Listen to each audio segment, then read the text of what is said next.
Hi, my name is Jim and this is Gardening Through the Season Inside and Outdoors. Today I want to share with you some really important tips on fertilizing houseplants.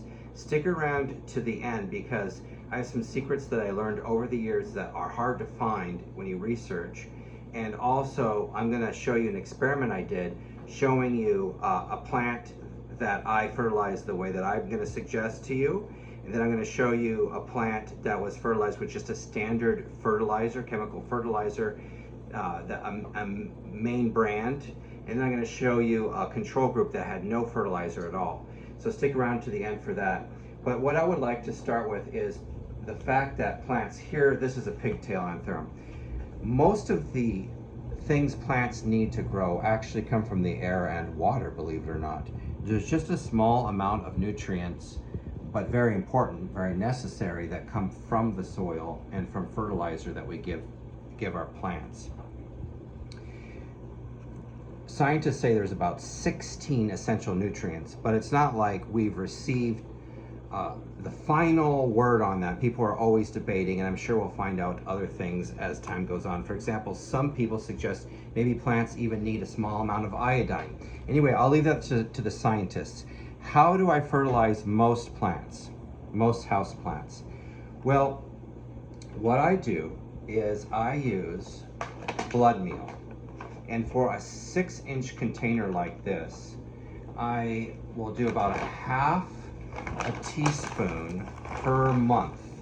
And that's on a plant that grows steadily. You know, I wouldn't do that on a cactus that's growing slowly or something. I would do something much less than that for that. If I can actually get some out, let's see here. All right, and of course I should probably be wearing gloves or something because there's germs with this. Please do be careful. About a teaspoon, there we go. Or a little less. You do not want to do a lot of this at once or you will rot the roots. Repeat, you will rot the roots.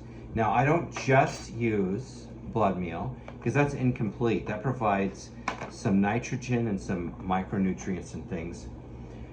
Make sure to do that only after the plant has been watered because fertilizers contain minerals and things that function like salts. They are salts, some of them, and these salts can burn dry roots. So only fertilize after the plant has been thoroughly wetted.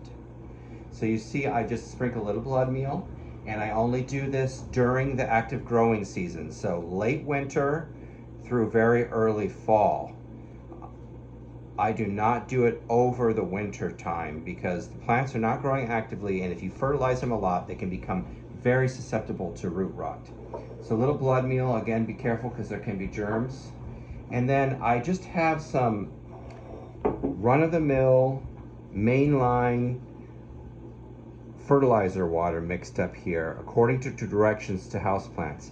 Now, I do not follow the directions on the label. I only lightly, you can even use a mister, very lightly, wet the top of the soil. That's it. Notice I did not saturate the soil with that. And I'm going to show you what happens. And for years, I was just following the direction on the fertilizer label, and I was coming up with nutrient deficiencies. I was coming up with all kinds of problems, plants not doing well, and I was just following the directions on the label. Okay, and this comes to the secrets that I want to tell you. So as I mentioned earlier, one of the secrets is only to fertilize it when the soil has been recently watered and is moist. That's one of the main secrets, so you don't damage the tender root hairs. But some other secrets. All right, other secrets. So over the years, like I said, I used, here's my experiment. Regular and full disclosure, I went on vacation and they didn't get watered, and so I did have to chop off some of the leaves.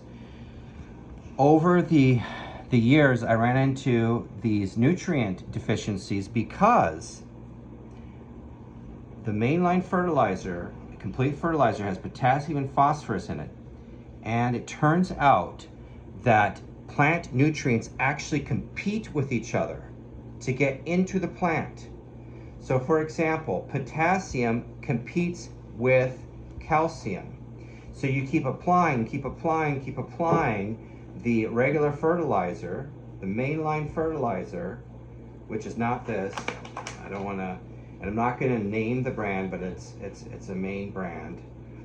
And what happens is that potassium and other nutrients start to build up, I believe anyway, I didn't do scientific experiments except for this, in the soil and start causing nutrient deficiencies, start causing burning of roots and things. Now these are, like I said, these are a little bit ugly because they're grown in too small of containers. But first, here is the control one. This received no fertilizer, okay? Notice it's quite yellow. For lack of nitrogen. It is blooming, however, which is interesting to me, because this one right here, which just received the standard fertilizer from the store, has not been blooming at all. Now it has some buds, but these buds have not matured and bloomed, and that's something else that I found with just using a regular chemical fertilizer the way that they tell you to apply it. It tends to shock the roots and things and cause a sudden flush of a lot of nitrogen and things, and it will drop blooms. I believe it also can cause a calcium deficiency, as the potassium is competing with the calcium to get into the plant. So okay, you've already seen the control, right? So now let's just do a comparison between the way I tell you to fertilize, okay, way I tell you to fertilize, and just following the directions of the fertilizer label here. Notice the leaves are a lot greener on the ones that I did. The plant just overall, I think, looks healthy, although it's not that great, like I said, too small of a container, and then it did dry out. But check out the standard fertilizer. Around the veins, it's already starting to yellow, as though it's developing some kind of a nutrient deficiency.